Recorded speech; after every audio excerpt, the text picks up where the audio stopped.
네, 유대인들은 안식일에 세 가지를 점검한다고 합니다. 첫 번째는 그들의 이제 뒤를 돌아본대요. 그래서 과거를 한번 돌아보는 거죠. 내가 지금 제대로 된 인생을 살고 있는가? 내가 지금 정직한 인생을 살고 있는가?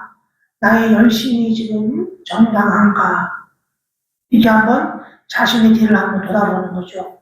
그래서 자신의 뒤를 돌아보면서 내가 지금 어떤 인생을 살고 있는가 한번 돌아보는 겁니다. 두 번째는 위를 올려다본다는 거예요. 하나님을 바라보는 거죠. 그러니까 여호와를 앙망하는 자는 새 힘을 얻습니다.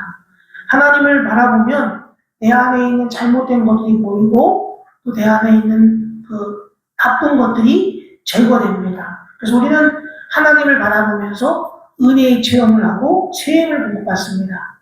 마지막 세 번째는 우리가 앞을 내다봐요. 미래를 바라보면서 행동하는 발걸음을 내딛는다는 거예요. 그래서 하나님께서 나와 함께 하신다는 그 확신 정말 중요합니다. 그리고 하나님께서 나와 함께 하심으로써 자신감을 갖고 미래를 향해서 나아가는 거죠.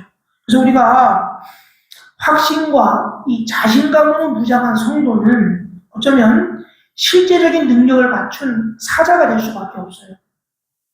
이 사자가요, 조용히 말해도 무섭죠. 사자는 무서워요. 근데 토끼는, 여러분 여기 토끼가 있는데 막 인상을 쓰고 이렇게 말해도 전혀 무섭지가 않습니다. 그러니까 표정보다 중요한 것은 능력입니다. 능력. 그러니까 하나님과 연결된 인생이 강력한 거예요. 이것이 성도의 삶인 것입니다. 그러니까 내가 자신감을 회복하고 확신을 가지고 남이 아닌 나의 인생을 살아가는 것, 이런 인생이 되어야 되는 것입니다. 오늘 본 말씀을 보면 제가 이제 야곱이 등장하잖아요. 야곱이 약속 강가에서 천사가 씨름합니다. 근데 그때 뜬금없이 이 야곱에게 천사가 물어봅니다. 내 이름이 뭐냐? 이렇게 물어봅니다. 정말 중요한 질문이거든요. 우리가 인생을 살면서 나의 과거를 돌아보면서 과연 내 이름이 무엇인가? 이런 고민을 할 때가 있잖아요. 근데 여기서 야곱이 자신의 이름을 밝힙니다. 그럼 우리 생각할 때 우리가 영어 배울 때 항상 배우는 게 네 이름이 뭐냐? 이렇게 물어보잖아요. 외국 사람들은 되게 불리한 질문인데 우리는 What's your name만 맨날 배우잖아요. And do you? Fine, thank you, and you? 맨날 그거 하죠. 아무것도 모르면서. 여기서 중요한 것은 야곱이 자신의 이름을 야곱이라고 처음 밝힌 구절이 바로 오늘 읽은 본 말씀입니다. 이 얘기는 무슨 말이냐면 야곱의 이름은 속이는 자 이런 뜻이에요. 그리고 남의 발 뒤꿈치를 잡는 자 이런 뜻입니다. 우리가 세상에서 제일 무서운 사람이 어떤 사람이냐면 남의 발 뒤꿈치를 당겨가지고 남을 자꾸 끌어내리는 사람이 있어요. 이런 사람이 진짜 무서운 사람이거든요. 근데 야곱은 항상 그런 사람이었단 말이에요. 소위 말해서 남의 뒤통수를 치고 남을 속이고 남의 발 뒤꿈치를 당기는, 남이 올라가는 걸 싫어하고 끌어내리려고 하는 그런 사람이었단 말이에요. 그래서 태어날 때도 야곱은 자기네 형의 발 뒤꿈치를 붙잡고 태어날 정도로. 그래서 그 아내 리브가가 너무 뱃속에서 두 쌍둥이가 싸우니까 너무 힘들었다고 이렇게 고백하고 있잖아요. 그 얘기는 무슨 말이냐면 야곱은 형이 되고 싶었던 거예요. 둘째가 싫었어요. 장남이 되고 싶었단 말이에요. 그래서 우리 안에도 그런 사람이 되게 많습니다. 내가 싫은 사람이 되게 많아요. 왜 나는 첫째가 아닌가? 왜 나는 남자가 아닌가? 그래서 가끔 우리나라 심각한 게 남자가 아니고 여자가 되고 싶은 사람도 있고요. 여자가 아니고 남자가 되고 싶은 사람도 있어서 문제지만 왜 나는 한국에서 태어났는가? 왜 나는 좋은 대학을 나오지 못했는가? 항상 이렇게 자기를 부정하고 남이 되려고 발버둥치는 인생이 우리 안에 되게 많습니다. 그래서 야곱은 팥죽 한 그릇으로 장자권을 사죠. 사실 여러분들 그 장자권이 내가 뭐 사고 팔 수 있는 것이 아니잖아요.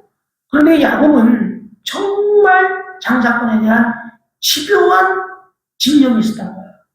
그래가지고 야곱은 자꾸만 장자가 되고 싶었던 겁니다. 그래서 야곱의 인생은 자기를 부인했어요.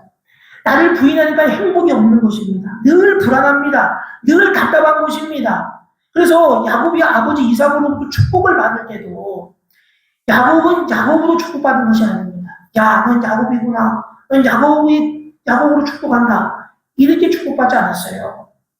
에서로서 축복을 받은 것입니다. 창세기 27장 21절과 22절에 보면 이삭이 야곱에게 이르되 내 아들아 가까이 오라. 내가 네 아들 에서인지 아닌지 내가 한번 만져보겠다. 에서는 털이 많거든요. 온몸에 털이 많아요. 야곱은 털이 없어요. 그래가지고 아비 이삭이 여기서 만집니다. 만지면서 하는 말이 야, 목소리는 야곱인데 손은 에서의 손이네. 이렇게 얘기를 해요. 여러분 이 말을 듣고 야곱이 얼마나 식은땀이 흘렸겠어요. 얼마나 등에 소름이 쫙 끼쳤겠어요. 그리고 에서를 축복한다고 착각한 이삭이 다시 묻습니다. 야, 네가 참 아들 에서냐? 이 물어봅니다. 그랬더니 그러합니다. 야곱이 얘기해요. 저는 이 장면을 보면서 야, 정말 슬픈 장면이다. 이삭이 에서냐고 부를 때에 자신을 에서라고 대답한 그 야곱의 심정이 어떻겠습니까? 야곱이 야곱으로 살지 못하면서 당하는 그 심적 고통이 느껴지는 장면 아닙니까? 그래서 자꾸만 야곱은 자기를 위장해요.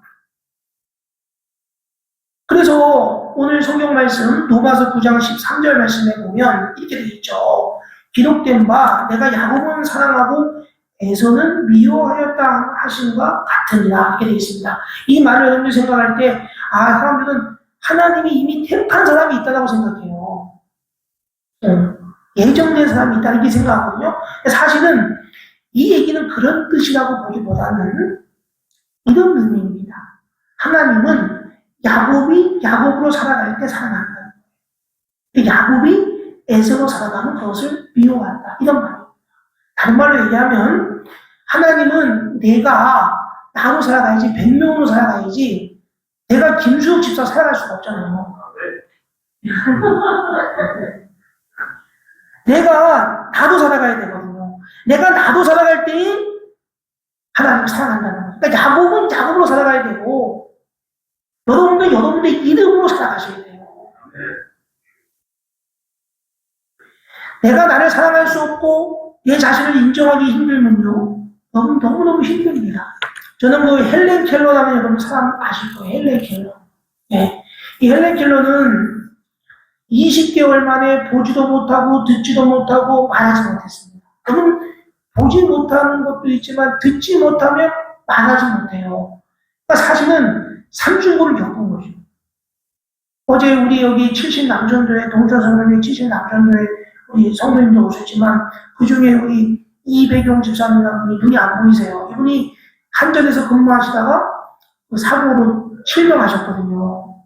이제 그 권사님, 여자 권사님하고 저를 아주 이뻐하셔서 제가 이제 그분들을 사랑을 많이 받았는데 그분들이 오신 거야. 그러니까 사람들이 그래. 아니 우리 누가 이제 그 장로님 전화해서 이런 거 논다고 우리 이배경 집사님이 광영교회를 볼 게 있다고 오늘 특별히 오신다고 하셨어요. 그분이 뭘 볼 게 있어요. 그렇지만 영혼의 눈으로 바라보는 거지.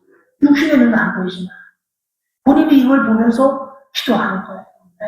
그게 오신 거죠. 그래서 어제 우리 애들한테도 막 안 보이는 눈으로 세뱃돈을 주는 거야. 그러니까 우리 아이들이 이렇게 손을 붙잡고 이렇게 하셨거든요. 여러분, 보지 못하고 듣지 못하고 말하지 못하다는 것은 바깥 생활과 완전히 단절됐다는 것입니다. 자, 그러면 우리는 어떤 생각이 들까요? 하나님을 원망하죠. 하나님, 왜 저를 이렇게 만들어 놨습니까? 제가 도대체 어떻게 살라고 합니까? 하나님은 잔인한 분 아니세요? 이렇게 살아갈 수가 있는 거죠. 그런데 헬렌 켈러는 그러지 않았습니다.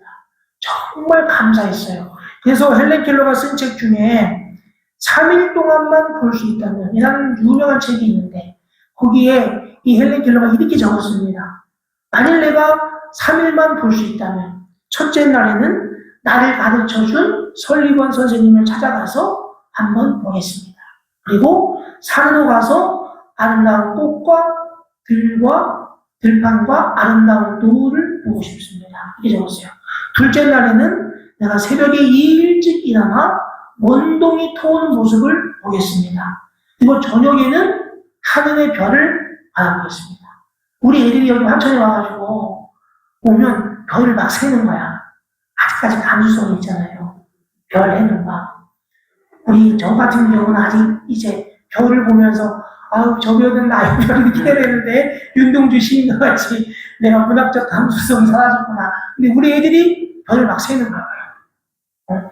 셋째 날에는 아침 일찍 일어나서 부지런히 출근하는 사람들의 활기찬 표정을 보고 싶습니다. 그리고 점심때에는 영화를 보고 저녁에는 아름다운 네온 사인과 쇼 인도의 상품들을 구경하고 저녁에는 집에 돌아와서 사흘간을 눈을 뜨게 하신 하나님께 감사기도를 드리겠습니다. 이게 적었어요.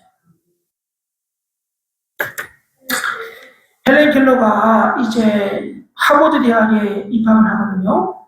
그래서 그 당시에 재벌인 카네기가 이 헬렌 켈러에게 장학금을 주고 싶어 했어요. 근데 헬렌 켈러는 뭐라고 얘기하냐면 자기는 원고를 쓰고 일정한 수입이 있기 때문에 그 돈을 안 받겠다고 거절합니다. 나보다 더 어려우잖아. 나보다 장학금이 더 필요한 사람에게 주십시오. 저는 충분히 수입이 있습니다. 이렇게 얘기를 해요. 사람들은요, 돈이 있는데도 장학금 타려고 해요. 근데 여러분, 장학금을 받는 것보다 장학금을 주는 것이 훨씬 더 훌륭한 인생 아닙니까? 그렇죠? 내가 좀 더 어려운 사람에게 양보하는 것이 좋은 일이에요. 그러니까 헬렌 켈러는 정말 그런 어려운 상황 가운데서도 정말 가치가 흘러가게, 사랑이 흘러가게 만드는 그런 아름다운 영혼의 소유자였다는 것입니다. 그러니까 이런 삼중고에 보지도 못하고 듣지도 못하고 말하지도 못하는 거 헬렌 켈러도 자기의 삶을 사랑하고 자기의 인생을 살아갔는데 우리는 자꾸만 나를 부인하고 남으로 살려고 할 때가 너무나 많다는 거예요. 여러분 각자에게 하나님의 형상대로 지으신 거라는 것입니다. 누가 이제 그런 얘기를 했어요. 우리가 이제 아이들이 태어날 때 손을 이렇게 피고 태어나나요? 손을 이렇게 오므리고 태어나나요? 쟤는 아직 못 봐서 그래요. 저는 우리 가이리 성아 태어날 때 제가 다 봤거든요. 태주를 제가 잘랐어요. 아이들이 태어날 때 보면요, 다 이렇게 엄지 손가락을 이렇게 안에 넣고 이렇게 하고 태어나요. 왜 이렇게 태어나요? 그러면 태어나면요, 이제 갑자기 주사를 딱 놓거든요. 그러면 애가 막 울어요. 그리고 손을 이렇게 핍니다. 아유, 아버님 이렇게 손 5개가 다 정상인 거 아시죠? 이렇게 얘기해요. 그거부터 보죠. 손가락 10개, 발가락 10개 이렇게 보여주거든요. 나중에 이제 보세요. 또. 그러면 이렇게 손가락을 이렇게, 왜 이렇게 하고 태어나야 하는 거예요? 우리는 기본적으로 엄마 뱃속에서 장에 태어날 때 양수가 있잖아요. 우리가 손가락을 이렇게 펴가고 있으면요, 엄마 뱃속을 다 상처 긁습니다. 손톱이 있기 때문에. 근데 기본적으로 장애아도 태어나든 정상적이라도 태어나든 다 배려하는 마음이 있다는 거예요. 왜 그러냐면 이렇게 하고 태어납니다. 그래서 엄마의 그 뱃속을 다 보호해준다는 겁니다. 손톱으로 긁지 않아요. 물론 야곱은 예외죠. 펴가지고 형의 발꿈치를 잡았으니까 대부분은 다 이렇게 하고 태어난다는 거예요. 왜? 배려한다는 거죠. 엄마의 뱃속을 배려한다는 거예요. 근데 이런 야곱이 이제 창세기 47장 9절 말씀에 보면 이렇게 고백하죠. 유명한 얘기인데요. 바로 앞에 가서 이렇게 얘기합니다. 내 나그네 길의 세월이 130년입니다. 내가 험악한 세월을 보냈다고 얘기해요. 야곱. 이건 사실은 평상시 야곱의 어법이 아닙니다. 야곱은 자기의 약점을 남에게 쉽사리 말하는 성격이 아니에요. 그는 가면을 쓰고 없어도 있는 척, 약해도 강한 척하며 살아가는 사람이었습니다. 근데 지금 그 사람이 자신의 약점을 얘기하고 있어요. 나는 험악한 세월을 보냈습니다. 정말 야곱은 험악한 세월을 보냈어요.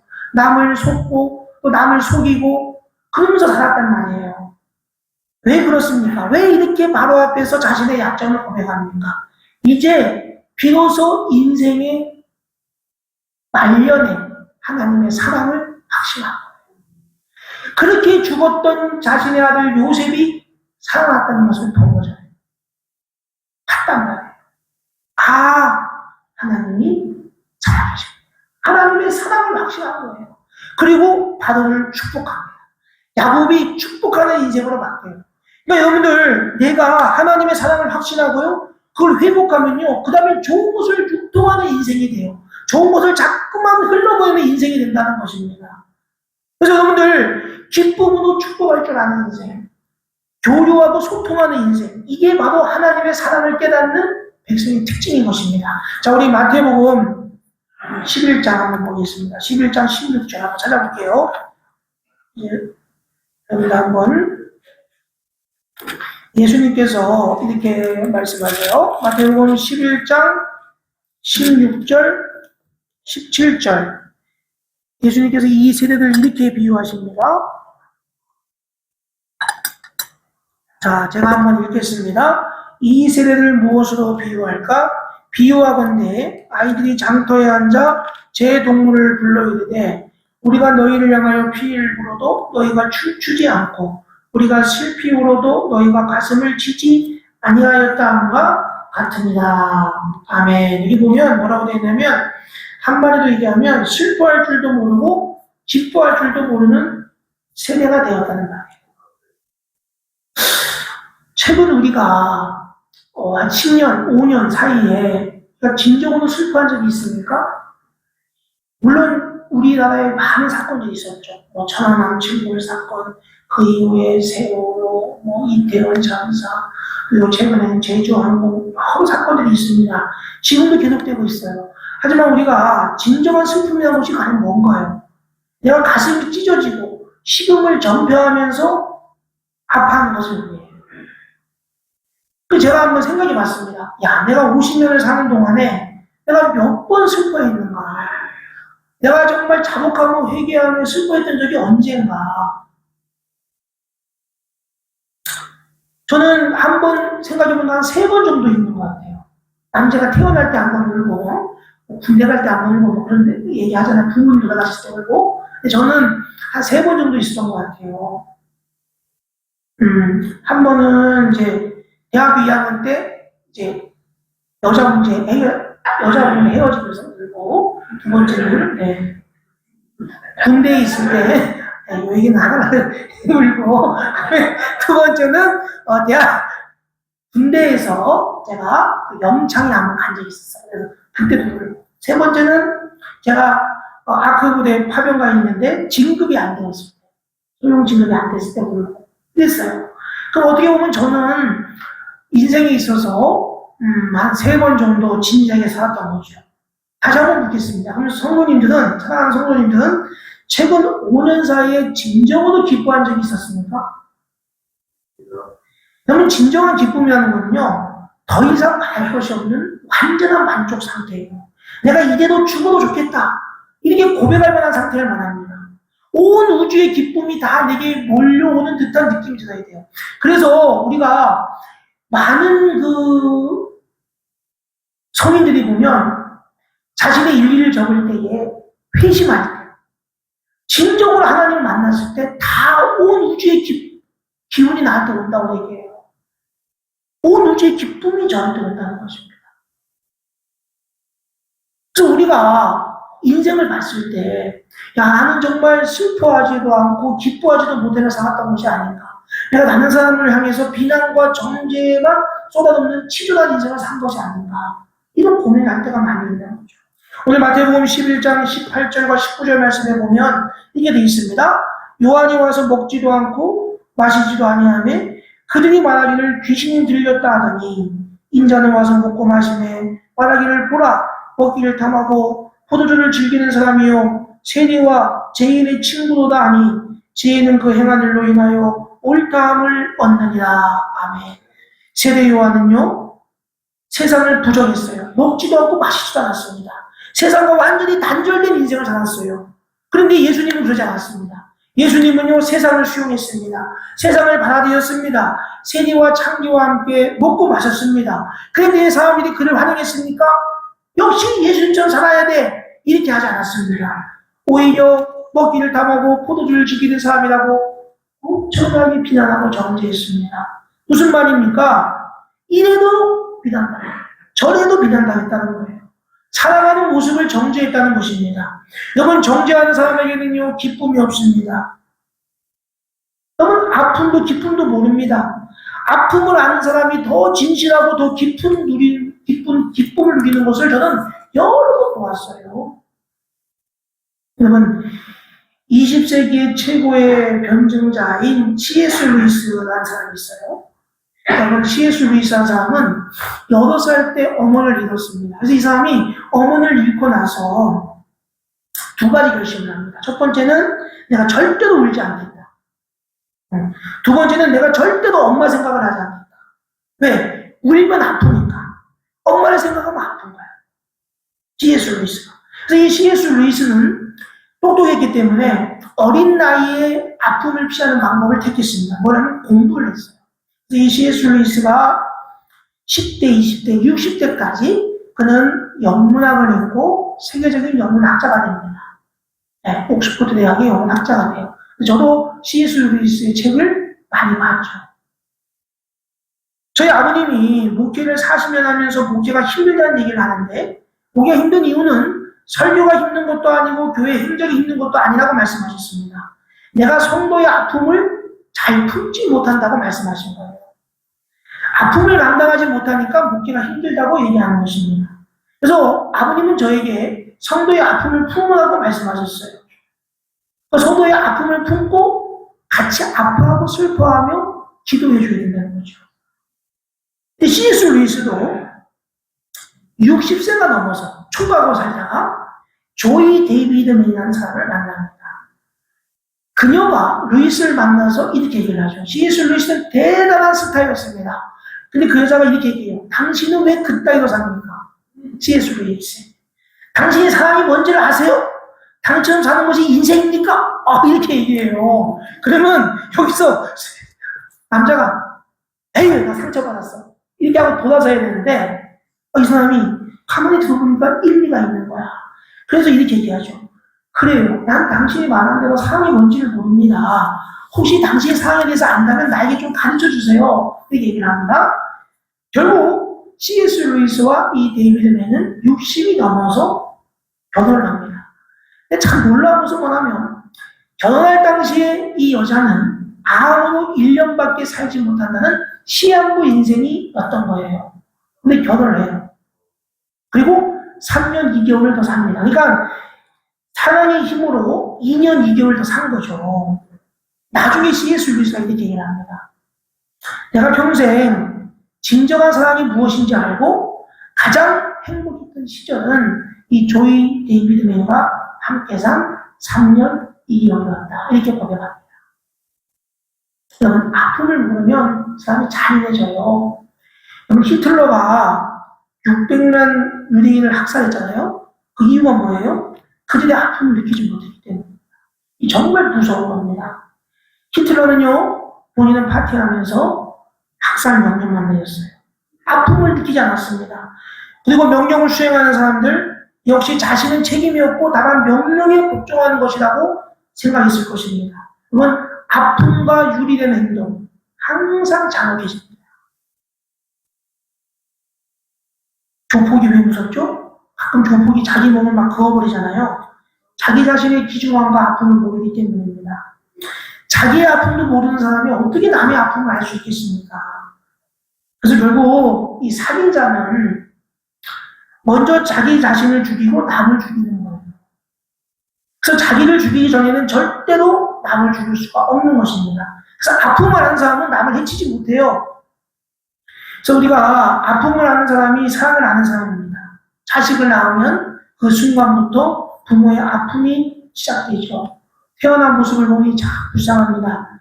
야, 내가 이렇게 어린 자식 놔두고 일찍 죽으면 안 되는데 이 생각하니까 너무 가엾죠.